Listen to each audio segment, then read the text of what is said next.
Well, happy early March 2024.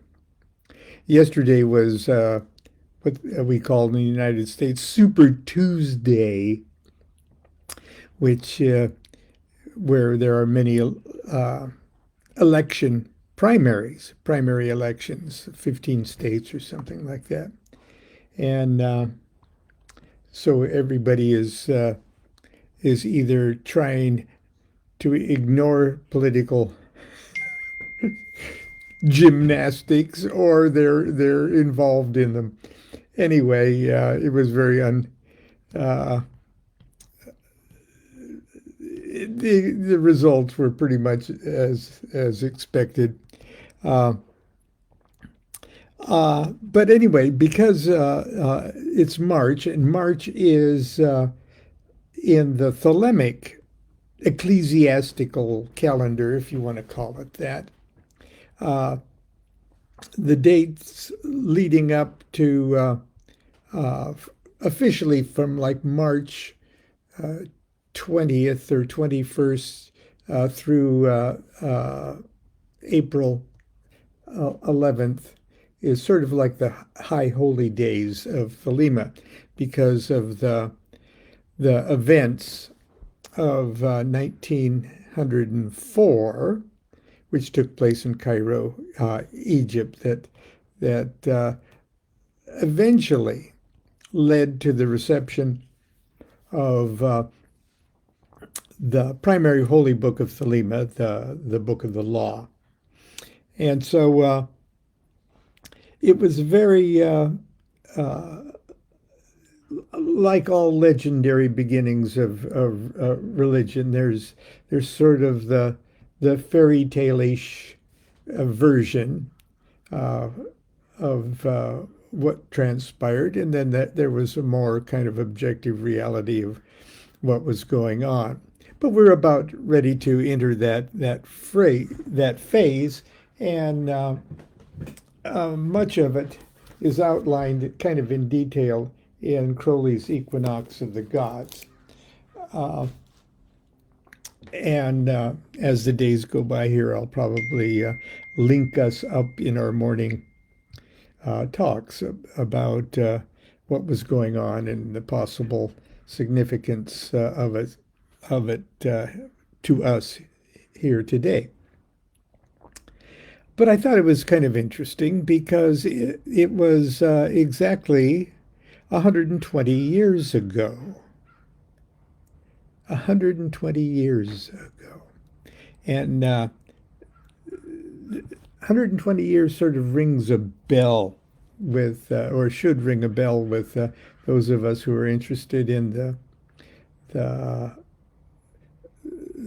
Rosicrucian-y kind of uh, modern hermetic thought because of the legend of Christian Rosenkreutz, and I'm sure I'm pronouncing that incorrectly, but I don't care. Uh, who died and was buried, and his followers uh, rediscovered his tomb uh, after 120 years. 120 starts to have a big Kabbalistic significance. And so I thought it's kind of interesting that the entire Book of the Law uh, incarnation of Thelemic thought began exactly 120 years ago. And I couldn't help but think about the fact that has it slumbered in an embryonic stage for 120 years, and what's going to happen uh, when we rediscover the tomb of it. But anyway, that's a speculation that I may uh, develop further in the days that go that follow these high holy days of Thelema. Right now, I just want to ask the simple question about the objectivity or the subjectivity of spirits and angels and demons and things like that. In the book that I've been sharing with you, the Magic Without Tears book of Crowley's letters to disciples, some of which he wrote very late in his life, where he was putting things together, and some of the letters uh, were from his earlier years. And there's one chapter that's just titled, "Do Angels Cut Themselves Shaving?" And he sort of tries to answer that question. Maybe someday I'll read his answer to that. But this morning I just want to share a very short one that I feel moved to share with you, and it's the chapter 43. If you have a copy, the Holy Guardian Angel, an objective individual. Now, this is a fundamental argument, or at least a subject of disagreement among magicians of all ilks. And, I'm a firm believer in it's all in your head. You just have no idea how big your head is. And people think that, well, Lon's saying it's all subjective. No, I'm saying there is no outside of your head. There is no outside of your head. So it is objective. Anything that's objective is subjective. And I have very many reasons to look at it that way, mostly because everything you perceive in life, all the objective things you see, you process inside yourself, and so they are inside yourself. Okay. I'd just like to share. It's very short, and I'll let us all get back to our lives today. But here it is. Kara Soror. Do what thou wilt shall be the whole of the law. On going over some recent letters, I see that you meant not only to inquire into the order of being to which angels belong, but as to whether they are liable to accident, misfortune, and the like. Do they cut themselves shaving? Okay. The answer is, it depends on the angel. For the purpose of this letter, I propose to use the word, quote, angel, unquote, to include all sorts of disembodied beings, from demons to gods. In all cases, they are objective. A subjective angel is different from a dream only in non-essentials. Okay. So let me say that again. I propose to use the word angel to include all sorts of disembodied beings, from demons to gods. In all cases, they are objective. A subjective angel is different from a dream only in non-essentials. Now, some angels are actually emanations of elements, planets, or signs in which they are attributed. They are partial beings in very much the same way as are animals. Boy, you'd have some disagreement there. They are not microcosms, as are men and women. They are almost entirely composed of the planet, or whatever it is, to which they are attributed. The other components of their being I take to be almost identical. For example, the angel Ratziel is the lord of a company of angels called Ophanim, Auphanim, Ophanim. And one must not imagine that all these angels are identical with one another, or there should not seem to be much sense in it. They have some sort of composition, some sort of individuality, and the character and appearance of the angel can be determined by its name. Here comes the Kabbalah. I do not think I have anywhere mentioned how this is done. To take an example, let's have Kedemel, the Hebrew letters Kedemel. So that'd be Kuf, Daleth, Mem, Aleph, Lamed. Kedemel. And the numeration is 175, which is that of the sum of the first 49 letters. Excuse me, 49 numbers. So 1 plus 2 plus 3 plus 4 all the way to 49 is 175. And 49 is 7 squared. 7 is Venus.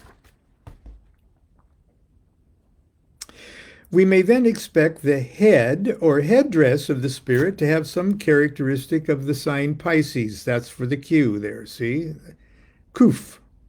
The general form of the body will be indicated by the Daleth, D, the letter of Venus.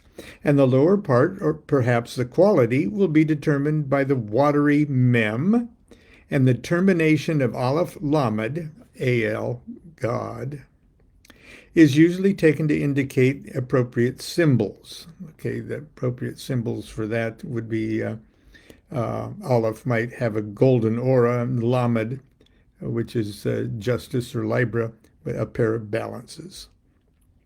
Some further detail might be indicated by taking the letters Daleth and Mem, DM, which means, for dam, which is the Hebrew word for blood. From such considerations, one can build up a pictorial representation in one's mind, which may serve as a standard to which any appearance of him should more or less conform. In other words, you can build your own idea of what an angel looks like by taking the letters of its name. The question then takes the form of the inquiry how far such beings are immortal or eternal. In the above case, evidently his existence depends on that of the planet Venus. And one might suppose that if the planet were stricken from the solar system, there would be no more Kedemel. But this is to judge too rashly. For Venus itself is only an emanation of the number 7 and is therefore indestructible. It is some idea, as the above, which is at the back of the conventional idea that elementals are immortal, that they incur mortality when their ambition and devotion causes them to incarnate as human beings. Now, can an angel of this sort ever go wrong?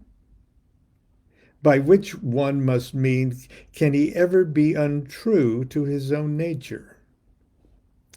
I do not see how one can imagine this to happen, for they are so completely creatures of the elements of which they are composed that they must be regarded as completely devoid of will in any intelligible sense of the word. Their actions, in fact, are merely reactions.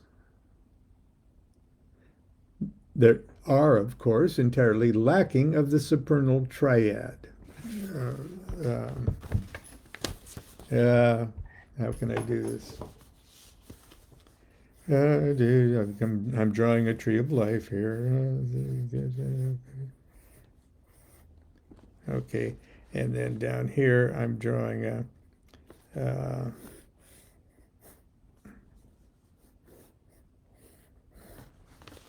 okay. There would be down here would be the planetary and the elemental worlds down here. And this is the supernal triad of the tree of life up here. All of this is taking place below the supernal triad, or where there's at least uh, a shot at manifesting something. But I digress. Let's see, where am I? Let's see.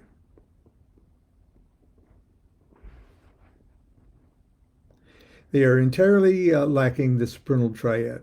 There is, therefore, no question of anything in them which would persist through change.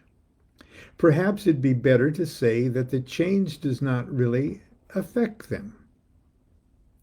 Another way to put it would be that they are adjectives and not nouns.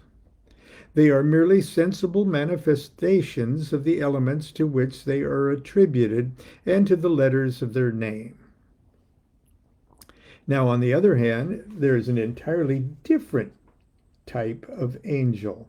And here we must be especially careful to remember that we include gods and devils, for there are such beings who are not by any means dependent on one particular element for their existence.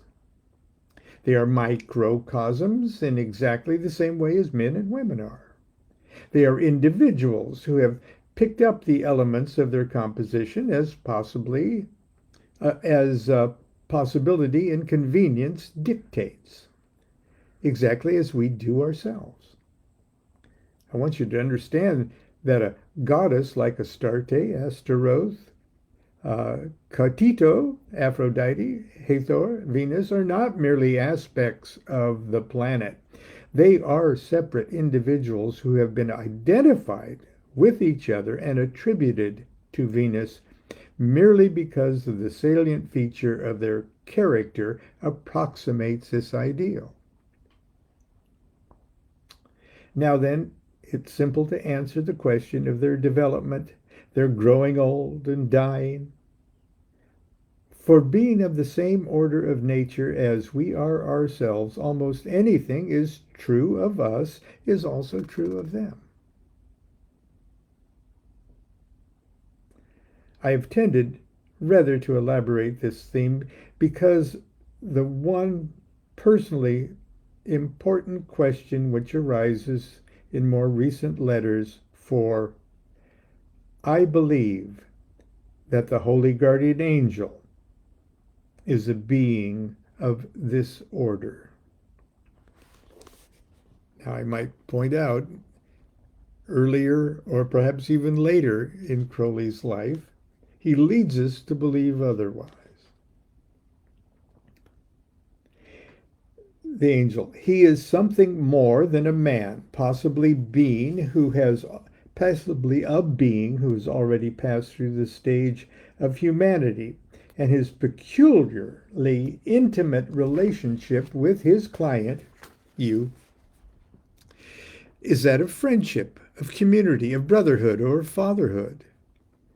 He is not, let me say with emphasis, a mere abstraction of yourself. And that is why I have insisted rather heavily on that the term higher self implies a damnable heresy and a dangerous delusion. If it were not so, there'd be no point in the sacred magic of Abramelin the Mage.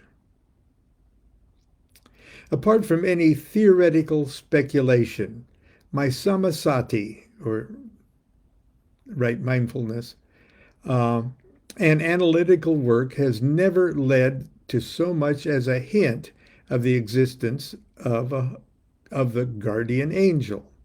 He's not to be found by any exploration of oneself. It's true that the process of analysis leads finally to the realization of oneself as no more than a point of view, indistinguishable in itself from any other point of view. But the Holy Guardian Angel is in precisely the same position. However, close may be the identities in millions of ways, no complete identification is ever obtainable. But do remember this, above all else. They are objective, not subjective. Or should I not waste good magic on them? Let me say in particular in regard to gods, that the god Jupiter whom you invoke is not necessarily the same as he whom I invoke. It is clear in any case that the revelation of himself to you is modified in many ways by your own particular sensitiveness. Just as in ordinary life, your idea of a friend may be very different from my own conception of the same individual. Suppose, for example, he happens to be a musician. There'll be an entire side of his character which I'm particularly insensitive. You could talk to him for hours, and I would understand little or nothing of what was said. Similarly, if he were a mountaineer, it would be your turn to be the odd man out. Love is the law, love under will. Yours fraternally, 666. Well, I hope that clarifies the thing.